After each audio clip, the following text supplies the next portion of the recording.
हे नाथ नारायण वासुदेवा, हे नाथ नारायण वासुदेवा, हे नाथ नारायण वासुदेवा, हे नाथ नारायण वासुदेवा। त्वमेव सर्वं मम देव देवा, त्वमेव सर्वं मम देव देवा, त्वमेव सर्वं मम देव देवा, त्वमेव सर्वं मम देव देवा। हे नाथ नारायण वासुदेवा, हे नाथ नारायण वासुदेवा, हे नाथ नारायण, हे नाथ नारायण वासुदेवा, हे नाथ नारायण वासुदेवा, हे नाथ नारायण वासुदेवा, हे नाथ नारायण वासुदेवा, हे नाथ नारायण वासुदेवा, हे नाथ नारायण वासुदेवा, हे नाथ नारायण वासुदेवा। सच्चिदानंद भगवान की जय हो। परम मंगल में परात्पर अखिलेश्वर अकारण करुणा वर्णालय राधा कृष्ण के युगल चरणों में कोटशा प्रणाम करते हुए श्री ब्रह्मदेव बाबा को प्रणाम करते हुए हनुमान जी महाराज समुपस्थित समागत सहयोगी बंधु माताओं ने अभी तक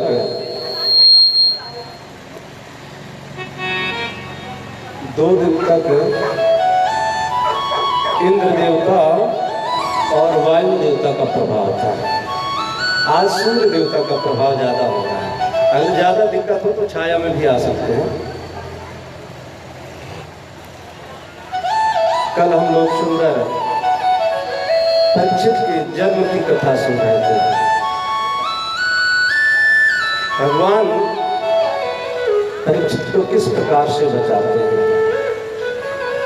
जब शस्त्र का प्रयोग किया तो भगवान ने रक्षा की उदर में जाकर के, और जब वाणी रूपी शस्त्र चला तो भगवान शस्त्र का तो प्रयोग कर नहीं सकते। ये सही, ये वाली सही, ये सही है जो अभी लगाए थे। नहीं, इसके पहले जो अभी, इसके पहले जो लगाए थे ना वो ठीक। अब वाणी रूपी शस्त्र चला है तो उसकी रक्षा कैसे करते। तो वाणी रूपी शस्त्र से रक्षा करने के लिए प्रभु ने क्या किया। उद्धव ने पूछा भगवान आप जा रहे हैं और मैं कैसे आपके बिना रहूंगा। भगवान ने कहा मैं जा कहाँ रहा। सुखीयम यद भवेत् तच्च भागवते दधा। उद्धव से भगवान ने कहा उद्धव एक रूप से मैं गोकुल में रहूंगा, एक रूप से श्रीमद् भागवत प्रवेश कर जाऊंगा। और सुखदेव को माध्यम बना करके परीक्षित का उद्धार करने के लिए भगवान ने सुखदेव की भेजा। अर्थात साक्षात भगवान ही आए। साक्षात तत्रा भगवान व्यास पुत्रो, साक्षात भगवान ही परीक्षित की रक्षा के लिए आए। प्रथम स्कंद में 3 परम भागवतों की कथा है। 3 परम भागवत कौन है। पहले है भीष्म पितामह, दूसरे युधिष्ठिर हैं और विदुर जी। उसी प्रकार से 3 भागवत माताओं की कथा है इसमें प्रथम स्कंद में। पहली है कुंती माता। कुंती माता तो सिर्फ दुखी मांग रही है। विपता संपूर्ण षष्ठो तत्र तत्र जगत गुरु। कन्हैया अगर तुम मुझे कुछ देना चाहते हो तो मुझे दुख दे दो। क्यों। विपत्ति स्मरणम विष्णु संपत्नारायण स्मृति। विपत्ति में लोगों को भगवान की याद ज्यादा आती है, और जब संपत्ति आ जाती है तो भगवान को भूल जाते हैं। तो भगवान क्या करते हैं, थोड़ा सा झटका दे देते हैं। आगे कथा आएगी जब समुद्र मंथन होता है। समुद्र मंथन किस लिए हुआ था। देवताओं को थोड़ा अभिमान हो गया था। देवताओं को अभिमान हुआ तो भगवान ने क्या किया कि बलि के द्वारा देवताओं का राज छीन लिया। अब देवता मारे मारे भागने लगे। देवताओं ने भगवान की स्तुति की और भगवान वामन रूप से आए। भगवान ने कहा तुम मुझे भूल आए, तो अभिमान में आकर के भूल गए थे मुझे, इसीलिए मैंने तुमको तो छोटा सा थोड़ा सा झटका दे दिया था।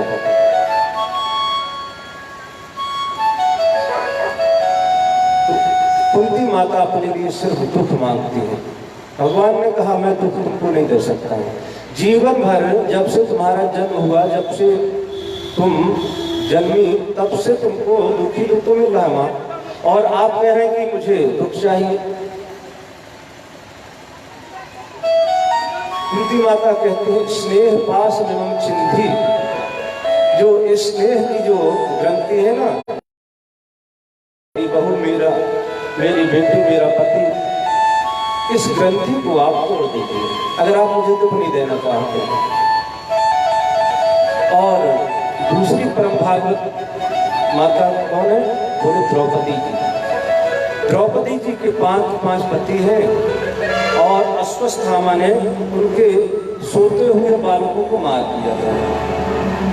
अब भला कौन ऐसी स्त्री होगी जो अपने बालकों को मरा हुआ देख करके और मारने वालों को छोड़ने के लिए सलाह दे रही। द्रौपदी माता कहती है मुच्चदाम मेषा ब्राह्मणों नितराम गुरु, ये ब्राह्मण है और गुरु पुत्र है, इनको छोड़ दिया जाए।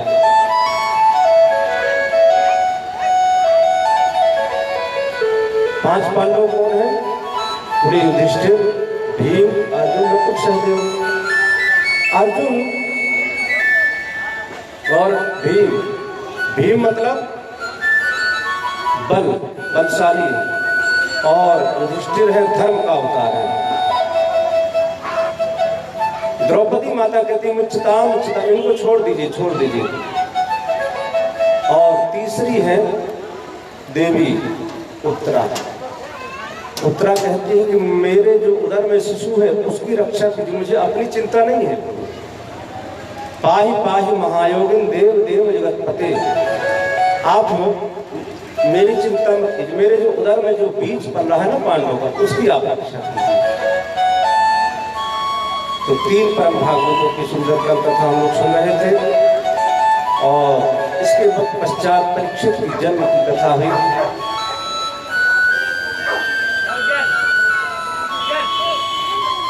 धृतराष्ट्र ने देखा कि मेरे सभी पुत्रों का वध हो गया है, धृतराष्ट्र को वैराग नहीं आया। तब विदुर जी ने समझाया धृतराष्ट्र को, अहो महीयस्य यंसो जीवदासाय अभवत् भीमा पवचित्तम मादित्य गृहपालवत्। भीम के द्वारा पदार्थ जो तुमको दिए जा रहे उन्हीं पर तुम संतुष्ट, तुम जरा संकोच करो। किस प्रकार से तुमने उनको कष्ट दिया था, आज उन्हीं के द्वारा दिए हुए भोजन तक तो पल रहे हो, कुछ शर्म करो। अब धृतराष्ट्र को तो बैराग आ गया। धृतराष्ट्र गांधारी को लेकर के चल दी सप्त सरोवर की तरफ, रात में दूर भी चले गए। युधिष्ठिर जी ने स्वर्गारोहण किया और राजा बना दिया परीक्षित को। परीक्षित ने पृथ्वी भ्रमण किया और जहां जाते अपने पूर्वजों की प्रशंसा सुनते थे। और उसी बीच पृथ्वी और धर्म का संवाद हुआ। कलियुग को 4 स्थान दे दिए, द्यूतम पानम स्त्रिय सुना, और उन 4 स्थानों में कलियुग संतुष्ट नहीं हुआ। कलियुग ने कहा महाराज ये 4 कमरे का जो आपने मुझे घर दिया है, ये इनमें शांति नहीं है, एक ऐसा कोई घर दे दीजिए जिसमें मुझे शांति मिले। तो सुखदेव जी परीक्षित को ध्यान आ गया, बोले तुम स्वर्ण में हो जाओ। एक सोने में स्थान दे दिया। अब सोना कैसा? बोले जो अधर्म से कमाया हुआ सोना, सभी स्वर्ण में नहीं, जो अधर्म से कमाया हुआ सोना। अब कलियुग ने सोचा राजा इतने सत्य प्रवृत्ति वाले, सात्विक प्रवृत्ति वाले हैं, ये तो अधर्म करने वाले नहीं है, कैसे मैं प्रभाव इन पर अपना दिखाऊंगा। और संयोग से एक दिन की बात है कि परीक्षित अपने खजाने में प्रवेश कर गए और उसमें एक मुकुट रखा हुआ था बहुत पुराना, उसको धारण कर लिया। वो मुकुट कैसा था? बोले अधर्म से लाया हुआ था। जरासंध का मुकुट था और उसी को धारण कर लिया। कलयुग को मिल गया मौका और राजा के सिर पर सवार हो गए। अब राजा की जो प्रवृत्ति थी बुद्धि थी वो बिगड़ने लगी। जो कभी शिकार नहीं करते थे, जीव हिंसा नहीं करते थे, आज उनके मन में शिकार करने का भाव आने लगा और जंगल में गए, शिकार किया, बहुत से जानवरों को मार दिया, वध कर दिया। उसी समय सैनिक बिछड़ गए, परीक्षित कहीं और चले गए और उसी समय से अपराध हो गए। एक ऋषि के गले में मरी हुई सर्प की माला डाल दी।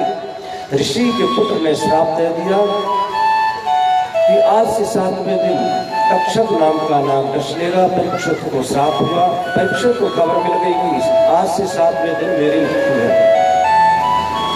दरअसल में सभी की मृत्यु 7 ही दिन में होती है। 8वां दिन किसी के लिए नहीं बनाया है विधाता ने। हम लोग सभी लोग रविवार, सोमवार, मंगल, बुध, बृहस्पति, शुक्र, शनि इन्हीं 7 वारों में जन्म लेते हैं। इन्हीं 7 वारों में ही मुक्ति को प्राप्त कर जाते हैं। जो भी काम करना है हमको 7 दिन में ही करना है। चाहे कोई पूजा पाठ हो, चाहे कोई यज्ञ अनुष्ठान हो, चाहे घर गृहस्थी का काम हो, तो इन 7 दिनों के सबकी मृत्यु होती। इसलिए भागवत भी 7 दिनों की ही होती है। किसी ने कहा महाराज कि परीक्षित जी और सुखदेव जी की जो कथा चल रही थी तो क्या वो 24 घंटा चली? क्या रात और दिन चलती रही? कभी विश्राम नहीं हुआ 7 दिन में? बोले सुखदेव जी ने काल की गति को उस समय, उस क्षेत्र का जो समय था उस समय को रोक दिया था। मानो ऐसा लगता था कि यहाँ रात हो नहीं रही, पूरी आवाज गति से कथा चल रही थी। इसलिए 7 दिन में कथा भी होती है। सुखदेव जी का आगमन हुआ और परीक्षित ने स्वागत किया, पूजन किया, प्रश्न कर दिया। अतः पृच्छामि संसिद्धिं योगिनां परमं गुरुं पुरुषस्य यत्कार्यं विमानस्य सर्वथा।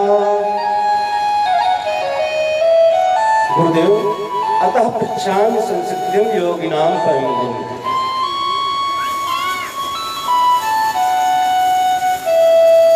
मानव मात्र के लिए कौन सा ऐसा कर्म है, कौन सा ऐसा काम करे जिससे मानव को मुक्ति मिले? संसार में अनेक काम है, लोगों को घर गृहस्थी का काम है। कौन सा ऐसा काम करे जिससे भगवान की भक्ति हो और जिसकी मृत्यु निकट आई है? अपने लिए नहीं कह रहे हैं कि मेरी मृत्यु निकट आई है, खुद मैं कैसे इस मृत्यु से बच सकता हूँ? क्योंकि भागवत मृत्यु से बचाने की कथा नहीं है। कोई कहे कि परीक्षित ने सुना तो मृत्यु से बच गए। बोले भागवत मृत्यु से बचाने वाली कथा नहीं, मृत्यु का जो भय है उससे बचाने वाली कथा है। मृत्यु तो सबके अवश्यंभावी है। क्षीणे पुण्य मध्य लोके विशंति, परंतु मृत्यु का जो भय है वो भागवत से समाप्त हो जाता है। मृत्यु को कैसे सुंदर बनाना है, इसकी कथा भागवत में। परीक्षित कहते हैं कि कैसे बचा जा सकता है, जिसकी मृत्यु निकट आई हो उसको लिए क्या करना चाहिए। सुखदेव जी ने एक क्षण विलंब नहीं किया, तुरंत प्रश्नों का उत्तर दिया। बरी यानी प्रकृतो लोक आत्मविश्रमतः पुरुषं श्रोतव्यादिशयः परः। राजन, आपने बहुत सुंदर प्रश्न है और शुचिमान माता पुण्येन पिता पुण्येन बुद्धिमान। प्रशंसा की सुखदेव स्वामी ने परीक्षित के कुल की, माता की, पिता की, बाबा की, और बोले आप पुण्य न भाग, अपने पुण्य से व्यक्ति भाग्यवान होता है। माता के पुण्य से पवित्रात्मा पवित्र विचार वाला होता है और पिता के पुण्य से बुद्धिमान होता है, लोक में ख्याति होती है, और अपने पुण्य से भाग्यवान होता है। राजन, आपके बाबा दादा तो कहना कि और आपकी माता की तो बात ही क्या है। और इसके बाद सत्य मुक्ति, क्रम मुक्ति की कथा सुनाई। ये सारा संसार भगवान का ही स्वरूप है। ये जो नदियां देख रहे हैं ना, ये भगवान की नशे हैं, और जो हरे भरे वृक्ष भगवान के केश है। स्थूल रूप भगवान का विशाल रूप है और इसके बाद पाताल में तस्सहि पादमूलम पठन्ति पार्श्वे प्रभुदे रसातलम। नारद जी तो ब्रह्मा जी ने उपदेश किया था श्लोकी भागवत का। इन सब कथाओं को हम लोकल के प्रसंग में सुन रहे थे।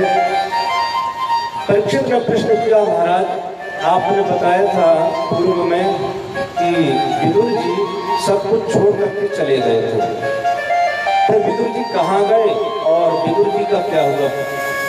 अगर आप सुनाना चाहते तो मुझे विदुर जी की कथा सुनाइए। तब सुखदेव स्वामी कहते हैं, राजन यदा तु राजा स्वसुतान साधून् पुष्टन्न धर्मेण विनष्ट दृष्टिः भ्रातुर्यविष्ठस्य सुतान् विबन्धो प्रवेश्य लाक्षा भवने ददात्। यदा तु राजा सुतान् साधून्, जिस समय लाक्षा ग्रह में पांडवों को जलाने की कोशिश की गई, भगवान ने उनकी रक्षा की विदुर को भेज करके और 12 वर्ष का वनवास, 1 वर्ष का अज्ञातवास हुआ। जुआ हुआ 3 थी और 5 पांडव हार गए थे। और जुआ तो वही जीतेगा जो कपट करना जानेगा। युधिष्ठिर तो कपट जानते नहीं थे और दुर्योधन तो कपट का अवतार ही था। और कपट से, छल से, शकुनी की सहायता से दुर्योधन ने युद्ध में विजय प्राप्त कर ली, जुआ में विजय प्राप्त कर ली। 5 पांडव हार गए और नियम के अनुसार 12 वर्ष का वनवास, 1 वर्ष का अज्ञातवास हो गया। अगर पहचाने जाएंगे तो फिर से उसी प्रकार से 12 वर्ष का वनवास। इतना कठिन सजा मिली 5 पांडवों को। 5 पांडव चले गए वनवास में। 12 वर्ष वनवास व्यतीत किया, 1 वर्ष का अज्ञातवास व्यतीत कर रहे थे। 1 वर्ष का अज्ञातवास समाप्त हो गया और अब संधि का समय आया। बोले अब हमको अपने राज्य में चलना चाहिए। युधिष्ठिर ने कहा अपने राज्य में तो चलेंगे, परंतु इतने दिन से हम लोग बाहर हैं, पहले खबर तो भेजो जाकर के। तो खबर लेकर के कौन जाएगा? तो भगवान श्री कृष्ण को बुलाते हैं। युधिष्ठिर ने कहा गोपाल आप जाइए शांति दूत बन करके। और इधर क्या हुआ, विदुर जी ने समझाया धृतराष्ट्र को कि महाराज मैं राजा के नाते नहीं, आपका छोटा भाई होने के नाते आपको समझा रहा हूँ कि आप 5 पांडवों को आधा राज्य कर दीजिए। ये दुर्योधन जो है ना, आपके कुल में कलंक पैदा हुआ है, इसको आप त्याग दीजिए। किसी ने जाकर के बता दिया दुर्योधन से कि महाराज तो ऐसा ऐसा बोल रहे हैं, आपके भड़का रहे हैं आपके पिताजी को। दुर्योधन आया और था तुरंत भड़का करके चिल्ला करके बोला, अरे दासी पुत्र तुम यहाँ कहाँ से आ गए? तुमको किसने बुला लिया? यहाँ जाओ, यहाँ से भाग जाओ। हमारे ही यहाँ खा रहे हो, हमारी पत्तल में छेद कर रहे हो। तुम्हारे यहाँ कोई काम है, तुम यहाँ से तुरंत अभी निकल जाओ। विदुर जी ने कहा द्रुयोधन तुमको कष्ट देने का, दुख देने का मेरा कोई मतलब नहीं था, और तुमने कहा निकल जाओ, मैं तो जा ही रहा हूँ। और द्वारिम दुरत्याम, विदुर जी ने क्या किया कि अपने जो धनुष बाण था वहीं पर द्वार पर रख दिया। दुर्योधन ये न सोचे कि धनुष बाण लेकर के विदुर जी 5 पांडव जाकर के मिल जाएंगे, तो द्वारम दुरत्याम, द्वार में ही अपने धनुष बाण को रख दिया विदुर जी ने। विदुर जी की बड़ी प्रीति थी भगवान श्री कृष्ण से। कभी भी श्री कृष्ण आते हस्तिनापुर तो विदुर जी के यहाँ जरूर जाते थे। और अब विदुर जी राज्य से आ गए, अपनी कुटिया में अपनी पत्नी के साथ रह रहे हैं, विदुरानी के साथ में, बड़े दुखी हैं। अब एक खबर हुई कि श्री कृष्ण शांति दूत बन के आ रहे हैं। सब जगह चर्चा होने लगी। विदुरानी ने कहा कि स्वामी अब आप तो राजा है नहीं, मंत्री है नहीं वहां थे, अब हम लोग दर्शन कैसे करेंगे? आपको तो वहां से निकाल दिया गया। विदुर जी ने कहा हम भी चलेंगे, सब लोग आए, सब लोग चलेंगे, हम भी चलेंगे, जरूरी थोड़ा कि हम उनके सामने ही जाएं, दूर से दर्शन हो जाएगा उनका। और भगवान श्री कृष्ण शांति दूत बनकर के आ रहे हैं। धृतराष्ट्र ने दुर्योधन से कहा, देखो श्री कृष्ण आ रहे हैं, श्री कृष्ण के प्रभाव को तुम अच्छी तरह जान रहे हो, तो क्या करना है? बोले ऐसा कुछ करो कि श्री कृष्ण हमारी व्यवस्था से, हमारे स्वागत से प्रसन्न हो जाए। वो प्रसन्न हो जाए तो हमारे पक्ष में आ जाएंगे, तो हमारा युद्ध जीता हुआ मानो, हमारी विजयश्री मानो। दुर्योधन ने ऐसा ही किया, सुंदर मंच बनवाया, पूरे हस्तिनापुर को दुल्हन की तरह सजवा दिया, बहुत सुंदर व्यवस्था कराई। स्वागत के लिए सब लोग खड़े हो गए, सड़कों पर, रास्तों पर कलश ले लेकर के, पुष्प लेकर के वृष्टि कर रहे हैं। भगवान श्री कृष्ण रथ से चले आ रहे हैं। भगवान श्री कृष्ण ने जैसी हस्तिनापुर में प्रवेश किया कि शंखनाद कर दिया दूर से। विदुर जी को समझ में आ गया कि गोविंद पधार चुके हस्तिनापुर में, और दौड़े दौड़े विदुरानी के साथ आ गए वहीं पर। अब तो इतनी भीड़ कि विदुर जी देख ही नहीं पा रहे हैं। भगवान की भी नजर सिर्फ विदुर पर जा रही है, चारों तरफ नजर दौड़ा रही कि कहाँ है मेरा विदुर है कहाँ। और जब आगे बढ़े, दुर्योधन ने क्या किया, भगवान का हाथ पकड़ लिया, बोले चलिए गोविंद, चलिए सिंहासन पर। और जैसे ही आगे बढ़े कि विदुर की और भगवान श्री कृष्ण की नजर से मिल गई। अब तो विदुर इतने प्रसन्न हुए, विदुरानी से कहा, देखो देखो उन्होंने हमको तो देख लिया। भगवान ने कहा, चिंता मत करो, मैं तुम्हारे यहाँ जरूर आऊंगा। अब विदुर जी इतने प्रसन्न, बोले जाओ जाओ, अब देखो उन्होंने कहा तो जरूर आएंगे, चल करके कुछ व्यवस्था करो तुम चल करके, और मैं देखता हूँ क्या स्थिति रहती है सभा में, क्या चर्चाएं होती हैं, किसका कैसा निर्णय होता है, कि थोड़ा मैं देख करके आऊंगा। और सभा लगी। भगवान ने कहा, दुर्योधन मैं यहाँ शांति दूत बन करके ऐसा मत समझना, मैं इसलिए आया हूँ तुम अपना भाई मुझे समझो। मैं चाहता हूँ कि कौरव पांडवों में किसी प्रकार का युद्ध ना हो, दोनों पक्ष मिल करके रहें, और एक कुल परिवार की बात है, आपस में झगड़ा होगा तो दूसरे लोग आनंद लेंगे, और भाई भाई में झगड़ा हो तो अच्छी बात नहीं है। भगवान पूरा प्रयास कर रहे हैं कि भाई भाई में झगड़ा ना हो, परंतु दुर्योधन तो ध्यान ही नहीं दे रहा था। भगवान ने कहा, देखो तुम उनको आधा राज्य दे दो, आधा नहीं देना चाहे तो उनको 5 गांव दे दो, 5 गांव से लोग संतुष्ट हो जाएंगे, परंतु कुछ उनको दो। दुर्योधन तुरंत तड़ाक से बोल दिया, सुचक्रेणी वदास्यामि विना युद्धेन केशव। अरे केशव, तुम 5 गांव की बात कर रहे हो, सुचक्रेणी सुई के लोग के बराबर भी मैं उनको नहीं दे सकता हूँ बिना युद्ध। अगर वो चाहते हैं तो युद्ध करें, भूमि वीर भोग गया, जो जीतेगा वही पाएगा। अगर वो चाहते तो मुझसे युद्ध करें और जीत करके ले जाए। परंतु मैं कहा, देखो दुर्योधन, भोजन तो वही परिस्थिति में किया जाता है, या तो भूख हो, किसी को अधिक भूख हो, या खिलाने वाला जो हो उसके अंदर आदर हो। देखो इस समय मुझे भूख भी नहीं है, और भूख भी छोड़ो, तुम्हारे अंदर कोई आदर भी नहीं है, इसीलिए भोजन का कोई सवाल ही नहीं। और रही बात भोजन की, तो मेरा निमंत्रण तो पहले ही कहीं हो चुका। कहाँ होगा? बोले विदुर जी के यहाँ हो चुका। विदुर जी वहीं बगल में सुन रहे थे। अरे मैंने इनको कब निमंत्रण दे दिया? भगवान की तरफ इशारा से कहा विदुर ने, मैंने आपको। बोले आप शांत रहिए, अब चलिए हम आएंगे आपके यहाँ। अब तो विदुर बड़े प्रसन्न हो गए कि अरे गोविंद मेरे यहाँ जरूर आएंगे। और सभा स्थगित हुई। विदुर जी जाकर दौड़ करके गए, विदुरानी से कहा, देखो देखो देवी, अब भगवान हमारे यहाँ आने वाले हैं, तुम बढ़िया से चौका लगाओ, घर को लीपो पोतो और बढ़िया व्यवस्था करो, गोविंद हमारे यहाँ जरूर। उन्होंने कहा कि जरूर आएंगे। मैं जाकर के थोड़ा उनके खाने योग्य पदार्थ है वो लेकर के आऊंगा, माखन मिश्री आदि कुछ लेकर के आता हूँ बाजार से। अब विदुर जी चले गए, भगवान श्री कृष्ण चल दिए वहां से। जैसे भक्त भगवान के धाम में जाता, मंदिर में जाते हैं ना, तो चरण पादुका, अपने चरण पादुका उतार देते हैं। उसी प्रकार से आज भगवान अपने चरण पादुका रख दिया, मुकुट रख दिया और साधारण सा स्वरूप बना करके विदुर के यहाँ जा रहे हैं।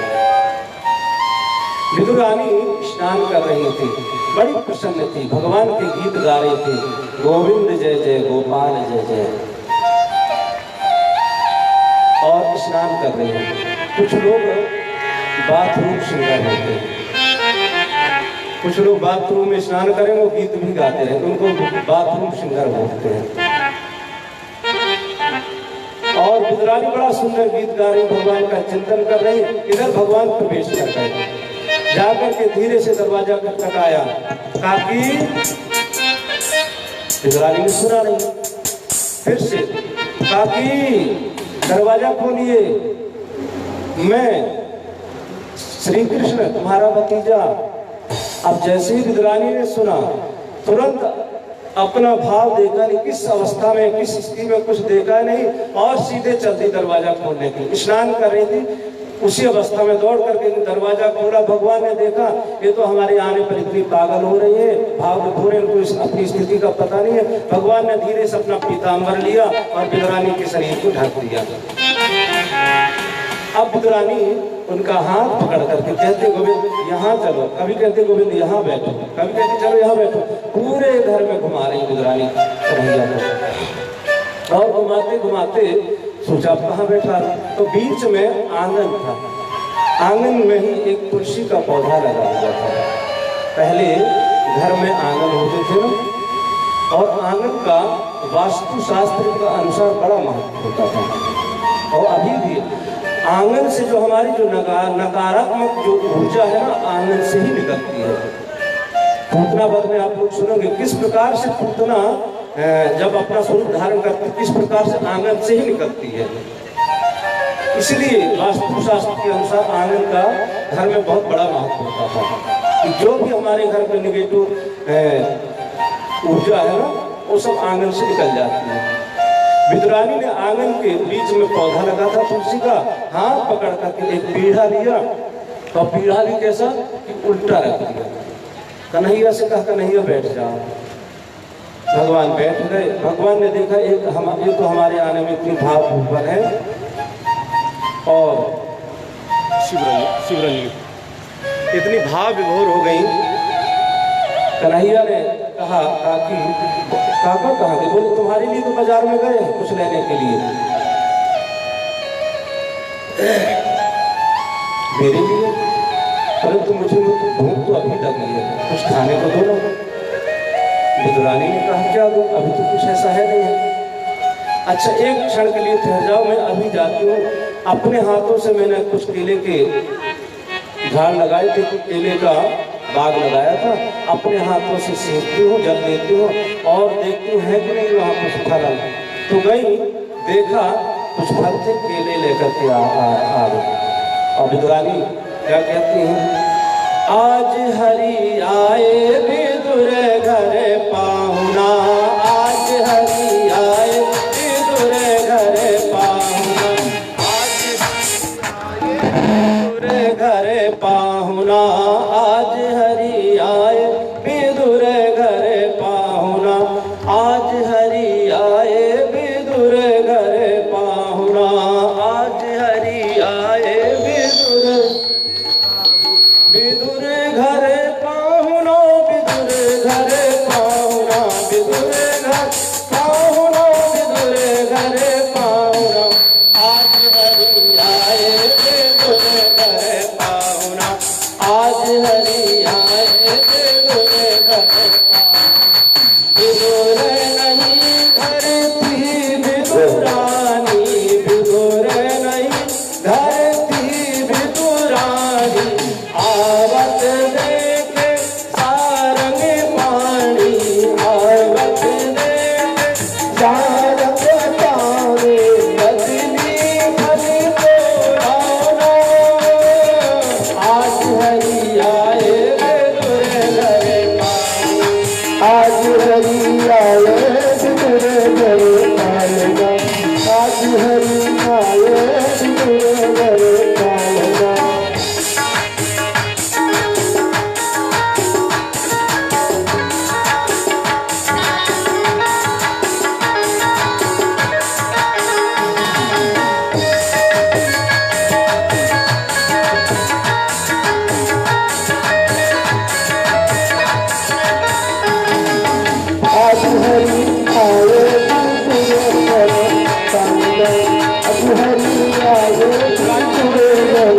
विद्रानी सोच में पड़ गई, क्या नाम से जाकर के कुछ केले के फल ले आओ। विद्रानी मन सोचे भयो है, विद्रानी मन सोचे भयो है, विद्रानी मन सोचे भयो है, विद्रानी मन सोचे भयो है। घर में अब कछु नहीं है, घर में अब कछु नहीं है। कटनी फल को पाओ, आज हरि आए आज हरि आए गुरु घर पाएगा, आज हरि आए गुरु घर पाएगा।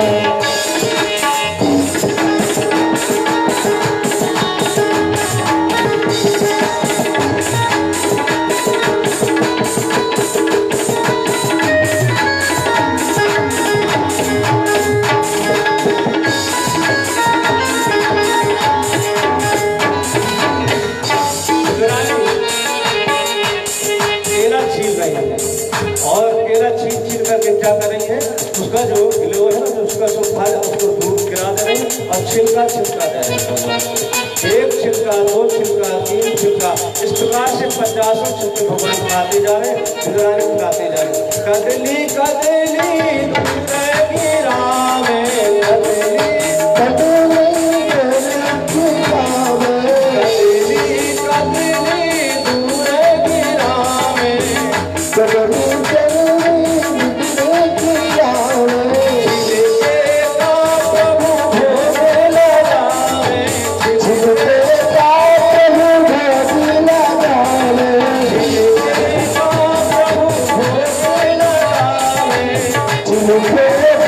कदली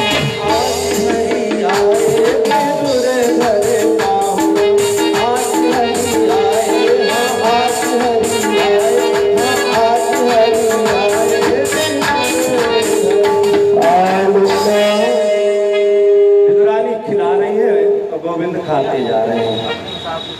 खाते खाते जाने कितने छिलके खा गए और इधर विदुर जी आए। विदुर जी ने आवाज लगी, अरे सुनती हो देवी? विदुरानी ने सुना नहीं, फिर से आवाज लगी बाहर से, अरे देवी सुन रही हो? गोविंद ने कहा था आने के लिए, देखो कुछ समय बाद आने वाले हैं, तुरंत तैयारी करो। विदुरानी उठ करके खड़ी हुई, बोले आने वाले तो कब से आ गए हैं, वो तो कब से आकर के विराजमान है। और जैसे विदुर जी ने अंदर आकर के देखा, अरे छिलके का कहीं पता नहीं और छिलके का जो फल है वहां पड़ा हुआ। विदुर जी के नेत्रों से आंसू की धार बहेगी। अरे गोविंद, वो तो पागल थी आपके आने में प्रेम में, कम से कम आपको तो बोल देना चाहिए था। भगवान ने कहा, विदुर काका, मुझे पता ही नहीं था कि विदुरानी काकी क्या खिला रही मुझे, मैं तो बस प्रेम से पा रहा था, प्रेम से जो खिला रही तो मैं पा रहा था, प्रेम से फिर मुझे कोई जहर भी दे दे तो पा लेता हूँ। उतना जहर लेके ही तो आई थी, परंतु भगवान ने उसको भी स्वीकार कर दिया, उसको भी मुक्ति दे दी। पूतना ने सोचा जहर लगा करके जाऊं इस तनों में वक्षस्थल पे और थोड़ा सा मुख में जाएगा, इसकी लीला समाप्त हो जाएगी। भगवान ने कहा वो तो समय बताएगा किसकी लीला समाप्त हो जाएगी, और भगवान ने उसको कर दिया। भगवान कहते हैं जो मुझे भाव से देता है ना उसे मैं सहज स्वीकार कर लेता हूँ। और विदुर जी ने कहा चलिए गोविंद जो हुआ ठीक है, अब आपका जो आपके लिए जो यशोदा माता आपको देती थी ना माखन मिश्री, जैसे ही कन्हैया ने माता यशोदा का नाम सुना गोविंद की आंखों से आंसू आने लगे। अरे माता की याद आ गई, उनको यशोदा की याद आ गई, किस प्रकार से उनका लालन पालन करती थी, किस प्रकार से उनको माखन मिश्री का भोग लगाती थी।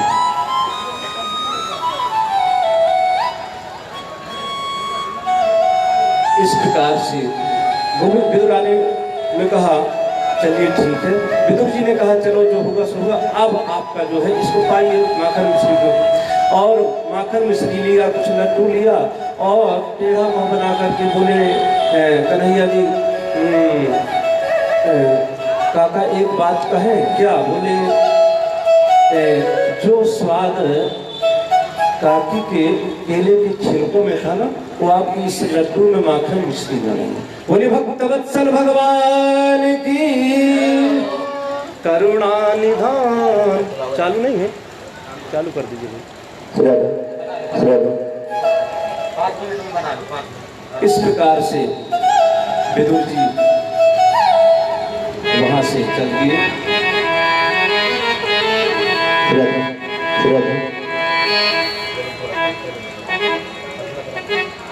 उनकी करुणा में कोई कमी है नहीं, पात्रता में हमारे कमी रह गई। उनकी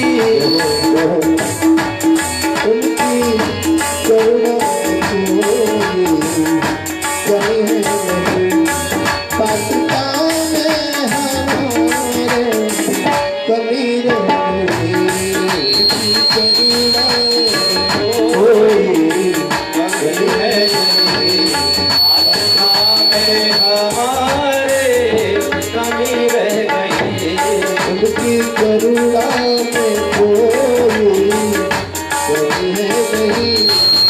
पात्रता में हमारे कमी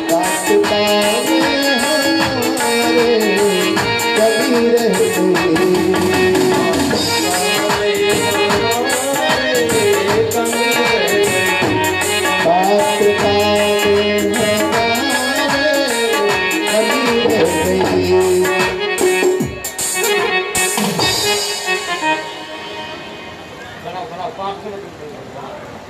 कई लोग पूछते हैं कि पूजा में मन नहीं लगता क्या करें, और मन ना लगे तो पूजा कैसे करें, अनुष्ठान कैसे करें। लोग कहते हैं ना कि मन नहीं लगता, बिना मन का करना ठीक नहीं है। कभी कभी भोजन में भी मन नहीं लगता तो भोजन छोड़ते हैं क्या? भोजन नहीं छोड़ते हैं ना। मान लीजिए भोजन में मन नहीं लगा छोड़ते हैं तो क्या हो जाएगा, तो गड़बड़ हो जाएगी ना। तो जब भोजन नहीं छोड़ते हैं, बिना मन का भोजन भी कर लेते हैं, तो पूजा में ऐसा क्यों सोचते हैं? अनुष्ठान में भी यही सोचना चाहिए, मन नहीं लगता है फिर भी करना चाहिए। व्यवहार जगत की बात है। व्यवहार में जब हम क्रिया करते हैं किसी के साथ, हमने किसी को गाली दे दी, भाव प्रकट किया और हमको उसका उत्तर मिल गया। परंतु अनुष्ठान में, आध्यात्मिक जगत में ऐसा है कि हम क्रिया करेंगे तब उसका फल मिलेगा। हम पूजा पाठ करेंगे, करते करते करते करते ऐसा समय आएगा कि मन अपने आप लगने लगेगा।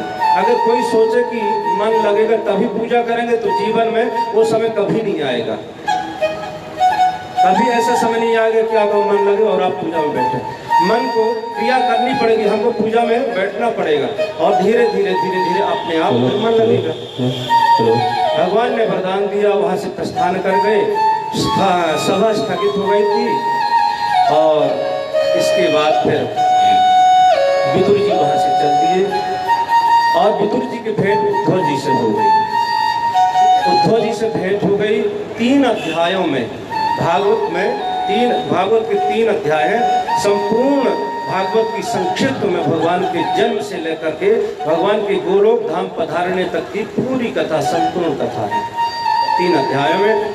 उद्धव जी से विदुर जी ने कहा, जो आपको उपदेश अंतिम समय में दिया था भगवान ने, गोविंद ने, वो उपदेश आप मुझे भी दीजिए। उद्धव ने कहा, जिस समय मुझे उपदेश कर रहे थे ना गोविंद, उस समय मैत्रेय भी वहीं थे और मैत्रेय मुनि को गोविंद ने कहा था कि मेरा भक्त विदुर कहीं मिले तो उसको भी उपदेश करना, तो आप उनके पास जाइए। और उद्धव और विदुर वहां से एक दूसरे से मिलते हैं। वहां से उद्धव जी बद्रिकाश्रम चले गए और विदुर जी हरिद्वार क्षेत्र की तरफ जा रहे हैं जहां मैत्रेय मुनि का आश्रम है। और मैत्रेय मुनि के आश्रम में पधारे तब प्रणिपातेन परिकृष्णेन सेवया। सबसे पहले क्या करना है, किसी के पास हमको अगर कुछ लेना है तो क्या करते हैं, जाकर के सबसे जाकर के हम प्रणाम करते हैं, नमस्कार करते हैं, राम राम सीता राम जो भी करते हैं।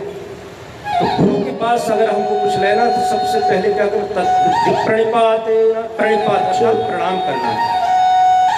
प्रणाम करेंगे तब जो गुरु हमको कहेंगे तब हमारे दिमाग में आएगा। और अकड़ में जाएंगे तो कुछ भी बोलेंगे तो हमारे दिमाग से उड़ जाएगा, इधर से सुनेंगे उधर से चला जाएगा। तो कथा है ना श्रोता श्रोता वाली, है ना श्रोता श्रोता वाली कथा कि इधर से सुनते उधर से चली जाती। एक मूर्ति कार था, उसने 2 मूर्तियां बनाई। एक का दाम 5000 रखा, एक का दाम 5 लाख रख दिया और बाजार में रख दिया उसकी बिक्री के लिए, बेचने के लिए। दोनों मूर्तियों का स्वरूप एक है, अंग एक है, सब पूरा एक ही डिजाइन है, अंतर कोई समझ नहीं पा रहा था। उसने बताया कि एक मूर्ति का दाम 5000, एक का 5 लाख है। लोगों ने कहा इसमें अंतर क्या है, इतना बड़ा अंतर तुमने क्यों कर दिया? बोले ये तो खरीदने वाला ही अंतर बताएगा। अब कोई परीक्षा नहीं कर पा रहा था कि इसमें अंतर क्या है। एक महात्मा आए, महात्मा ने देखा कि यहाँ भीड़ किस बात की लगी है। पूछा, आगे अंदर प्रवेश की, पूछा क्या बात? बोले यहाँ 2 मूर्तियां रखी गई हैं, एक का दाम 5000, एक का 5 लाख है और देखने में दोनों एक जैसी लग रही हैं, अंतर कुछ दिख नहीं रहा है। महात्मा ने बड़े गौर से देखा दोनों मूर्तियों को आगे पीछे से। महात्मा बोले मैं इनकी परीक्षा लेना चाहता हूँ। मूर्तिकार ने कहा जरूर परीक्षा लीजिए। बोले एक रस्सी मुझे चाहिए, सुतली बोलते हैं ना रस्सी। बोले एक रस्सी मुझे ला के दीजिए, मैं अभी बताता हूँ कौन 5000 की कौन 5 लाख की है। और रस्सी मंगाकर के महात्मा ने क्या किया कि एक मूर्ति के कान में डाला और दूसरे कान से वो निकल गई। बोले ये मूर्ति 5000 की है। और दूसरी मूर्ति के कान में डाला, वो तो पूरी की पूरी अंदर चली जा रही। बोले ये 5 लाख की है। बोले जो इधर से सुनकर के उधर से निकाल दे वो श्रोता नहीं, वो श्रोता है। और जो इधर से सुने और अंदर ले जाए वो श्रोता है। सीताराम जी, आप ही का नाम सीताराम 2 लोग है ना।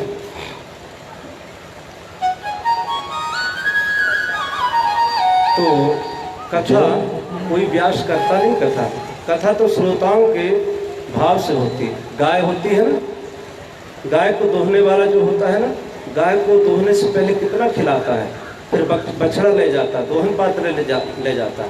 खूब खिलाता है उसको, और फिर जितना बछड़ा उसके पास में रहेगा, जितना उसके करीब में रहेगा गाय के, जितना गाय चाटेगी उतना ही वो दूध देती है। तो जितना आप लोग आनंद से रहेंगे, आनंद से बैठेंगे, उतना ही भाव प्रकट होगा, उतना ही भक्ता का भाव प्रकट होता है। तब विद्धि प्रणिपाते न परिप्रश्नेन सेवया, तब जाकर के प्रश्न करना चाहिए, तब जाकर के वो कृष्ण हमारे अंदर प्रवेश करेगा, कुछ समझ में आएगा, पूरा नहीं आएगा वो भी। जय हो। विदुर जी ने प्रणाम किया और बोले, मैं कुछ आपसे पूछना चाहता हूँ। मैत्रेय जी ने कहा, बताइए क्या पूछना चाहते हैं। विदुर जी ने कहा, महाराज सुखाय कर्माणि कृतावतारो न ते सुखं वान्यदुपारमं वा विन्देत भूयस्तव देव दुःखं यदत्र युक्तं भगवान् वदेन्नः। महाराज एक बात बताइए, हर व्यक्ति चाहता कि हमको सुख मिले, दुख कोई भी व्यक्ति नहीं चाहता कि दुख मिले, हर व्यक्ति चाहता है कि हमको दुख ना मिले, सुख मिले, परंतु होता क्या है कि उसको दुख मिलता है। ऐसा क्यों? और भगवान इस सृष्टि के कौन रचाते हैं? भगवान ने जो सृष्टि की रचना की किस लिए की? कभी असुरों को पराजित करवा देते हैं देवताओं के द्वारा, कभी असुरों के द्वारा देवताओं को, देवताओं के द्वारा असुरों को। ये लीला क्यों करते हैं? और कई प्रकार के सृष्टि विषय प्रश्न किए विदुर जी ने। मैत्रेय जी कहते हैं, नते सुखं वा नित्पारमं वा साधु पृष्ठं त्वया साधो लोकान् साधुननुग्रहता कीर्तिन्वितन्वता लोके आत्मजो धोक्षजात्मनः। विदुर जी से मैत्रेय जी ने कहा, मानव शापात भगवान, आप कोई साधारण व्यक्ति नहीं है, आप साक्षात धर्म के अवतार हैं। मानव शापात, मानव ऋषि के श्राप के कारण आपको पृथ्वी में आना पड़ा। कैसे? बोले, एक बार की बात है कि किसी राजा के यहाँ चोरी हो गई और वहीं मांडव ऋषि का आश्रम था। मांडव ऋषि का आश्रम था, राजा की यहाँ चोरी हो गई। चोर लोग दौड़ करके जा रहे थे, पीछे से राजा के सिपाही गए। चोरों ने देखा कि अब बचना मुश्किल है, तो क्या किया कि जाकर के मांडव ऋषि के आश्रम में वो जो सामग्री थी राजा के यहाँ चुराई हुई, जाकर के वहाँ छुपा दिया और छुपा करके वहाँ से भाग लिए। राजा के सिपाही खोजते हुए आए और देखा, अच्छा यहाँ पर सब छुपा करके रखा, यही चोर है। और मांडव ऋषि को ले जाकर के पकड़ करके ले गए। राजा से कहा, महाराज यही चोर है। मांडव ऋषि ने कहा, ना ना, मैं चोर नहीं हूँ, मुझे पता ही नहीं, मैं तो ध्यान में था, समाधि में था, पता नहीं किसने ला करके छुपा दिया। राजा ने सुना नहीं और सीधे सूली पर उनको टंगवा दिया, सूली पर चढ़ा दिया। 12 दिन बीत गए। राजा ने पूछा, क्या हुआ, खत्म हो गए? उसको उतार दो। बोले, महाराज अभी जिंदा है, जीवित है। उतारा गया। राजा ने हाथ जोड़ करके प्रार्थना की, महाराज मुझसे गलती हो गई। बोले, तुमसे गलती नहीं है, मैं यमराज से पूछूंगा मुझे किस बात का दंड दिया है यमराज ने। तुम्हारी गलती, तुम तो राजा हो, तुमने ठीक ही किया। और सीधे यमराज के पास गए। बोले, मेरी क्या गलती थी जो मुझे सूली पे चढ़ाया गया? यमराज ने चित्रगुप्त को बुलाया। बोले, देखो क्या है इनकी गलती। और चित्रगुप्त ने पन्ना पलटे, इधर से उधर देख रहे हैं तो एक जगह थोड़ा सा अपराध था, थोड़ी सी गलती हुई थी। क्या गलती थी? बोले, 12 वर्ष की अवस्था में एक तितली थी, उसको कांटे से छेद दिया था। छोटी अवस्था थी, 12 वर्ष की। उस अवस्था में मांडव ऋषि ने उस तितली को कांटे से छेद दिया था, इसीलिए आपको सूली पर चढ़ना पड़ा 12 दिन तक। मांडव ऋषि को क्रोध आ गया, अरे उस समय मैं अबोध बालक था, मुझे क्या करना चाहिए क्या नहीं करना चाहिए मुझे जानकारी नहीं थी, ज्ञान नहीं था, मुझसे अपराध हुआ, तुमने मुझे इतना बड़ा दंड दे दिया। मैं तुम्हें श्राप देता हूँ कि तुम जाकर के पृथ्वी लोक में चले जाओ और दासी पुत्र होकर के जन्म होगा तुम्हारा। तो वही विदुर जी मांडव ऋषि के शाप के कारण आज विदुर बनकर के आए हैं, यमराज के ही अवतार हैं, धर्म के अवतार हैं विदुर जी। मैत्रेय मुनि कहते हैं कि आप तो मांडव ऋषि के श्राप के कारण यहाँ पृथ्वी पर आए, आपसे क्या छिपा है। और फिर सुंदर उपदेश करने लगे, सृष्टि विषयक बातों को बताया, किस प्रकार से सबसे पहले इस संसार में जल ही जल था, जल की बड़ी महत्ता है। अभी तो समय कुछ सालों बाद तो समय तो अभी आ ही गया है, कई जगह जल स्रोत अभी से कम होने लगा है। और उत्तर भारत, मध्य प्रदेश, राजस्थान में आदि तो जल की बड़ी समस्याएं चल रही हैं और जल पर किसी का ध्यान नहीं जा रहा है। जल अनाप शनाप खर्चा किया जाता है। जल की रक्षा करेंगे तो कहते हैं ना, जल ही जीवन है। तो जल जीवन कब बनेगी? जब हम जल को बचाएंगे। जब जल ही नहीं रहेगा तो जीवन कहाँ से रहेगा? तो जल को बचाना कैसे है? बोले जल का संरक्षण करना है, व्यर्थ में जल को नष्ट नहीं करना है। तो इस संसार में जल ही जल था। भगवान नारायण ने देखा कि जल ही जल है। भगवान नारायण को अकेले अच्छा नहीं लगा।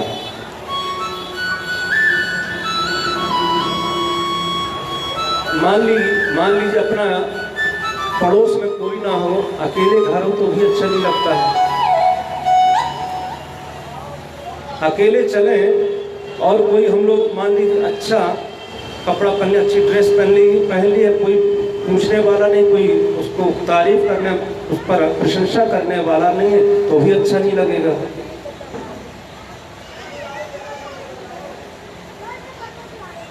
एक को हम बहुत श्याम हैं। भगवान नारायण की इच्छा है कि एक को हम बहुत श्याम हैं, मैं एक हूं और बहुत से हो जाए। और अब सरकार का नारा क्या है? हम दो हमारे दो। लेकिन नारायण की इच्छा क्या थी? एक को हम बहुत श्याम हैं, मैं एक हूं और बहुत सारे हो जाएं।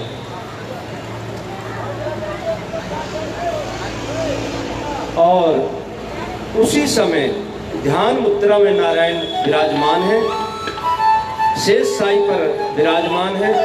उसी समय उनकी नाभि से एक कमल प्रकट हुआ और देखते देखते कमल विशाल रूप धारण कर लिया और उसी कमल में एक पुरुष प्रकट हुआ और उन्होंने चारों तरफ अपने सिर को घुमाया, उनकी चार सिर हो गए।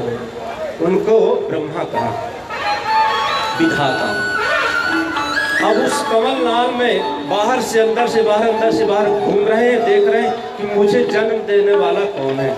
खोज नहीं पाए, 1000 वर्षों तक खोजते रहे ब्रह्मा जी। जब खोज नहीं पाए तो थक करके आकर उसी कमल पर बैठ करके तपस्या करने लगे। आकाशवाणी हुई कि तप करो, और तप करने लगे। कई वर्षों तक तप किया तो नारायण ने दर्शन दिया। नारायण के दर्शन किए भगवान ब्रह्मा ने। भगवान नारायण ने उनको स्पर्श दीक्षा दी और चतुश्लोकी भागवत का ज्ञान कराया और कहा, मैं तुमको विधाता बनाता हूँ।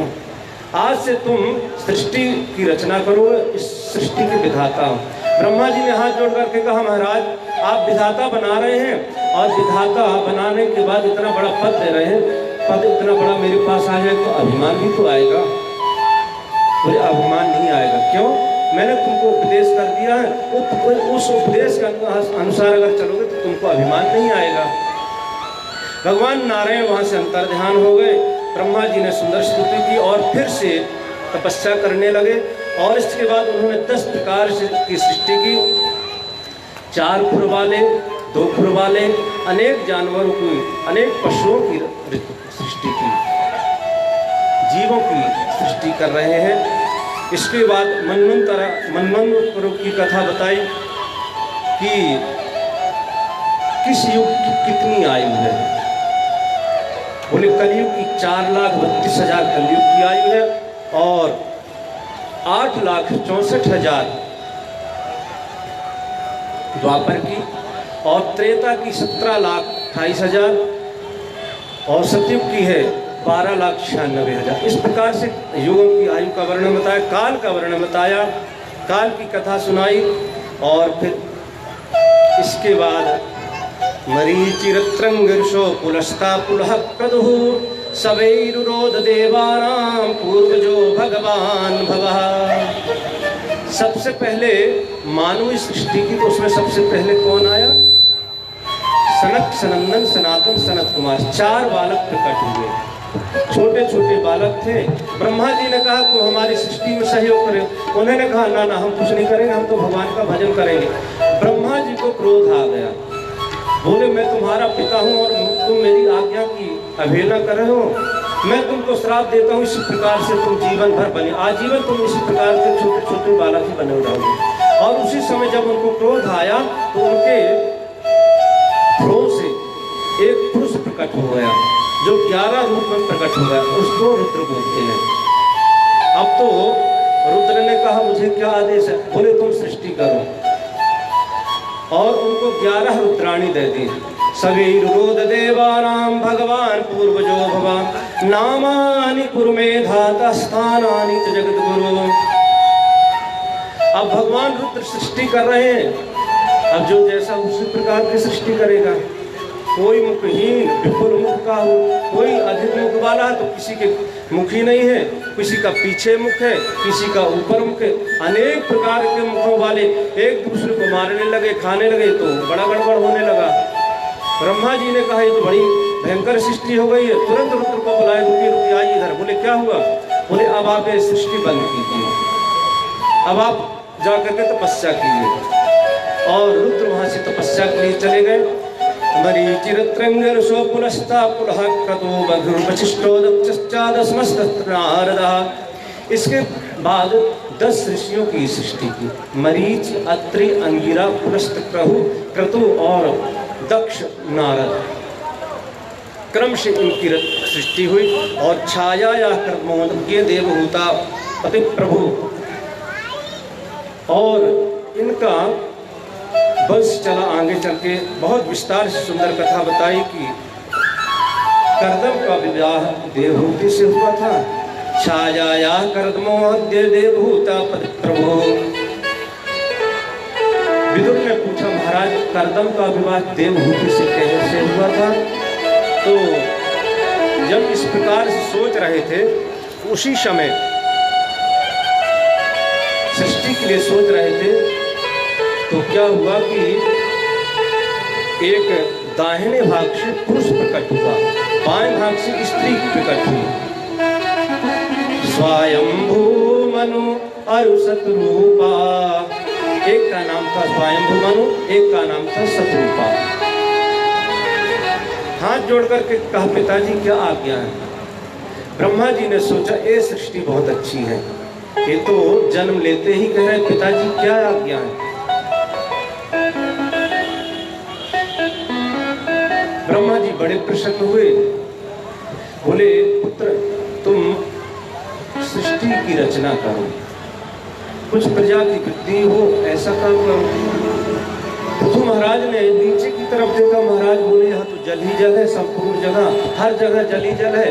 बोलिए मैं सृष्टि करूंगा, प्रजा पालन करूंगा, कहाँ लोग रहेंगे?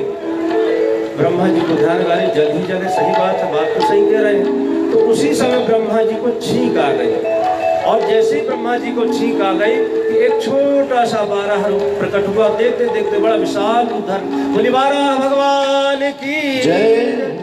देखते देखते 12 भगवान प्रकट हो गए और विशाल रूप धारण करके अपनी सूंड से, अपनी नोक से इधर से उधर चिल्लाने लगे, जोर जोर से गर्जना कर रहे हैं 12 भगवान, जोर जोर से गर्जना कर रहे हैं 12 भगवान। हाथ जोड़े हैं ब्रह्मा जी।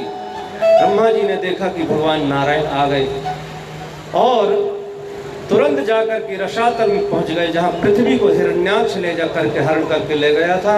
और गए रसातल में, तुरंत वहां से पृथ्वी को लेकर के आए और मार्ग में हिरण्याक्ष के साथ युद्ध हुआ। हिरण्याक्ष का वध कर दिया भगवान 12 ने, पृथ्वी को स्थापित कर दिया वहां पर। विदुर ने कहा महाराज ये हिरण्याक्ष कौन था और उसने क्यों पृथ्वी को हरण किया हुआ था? तब फिर विदुर जी को मैत्री जी कहते हैं कि एक समय की बात है,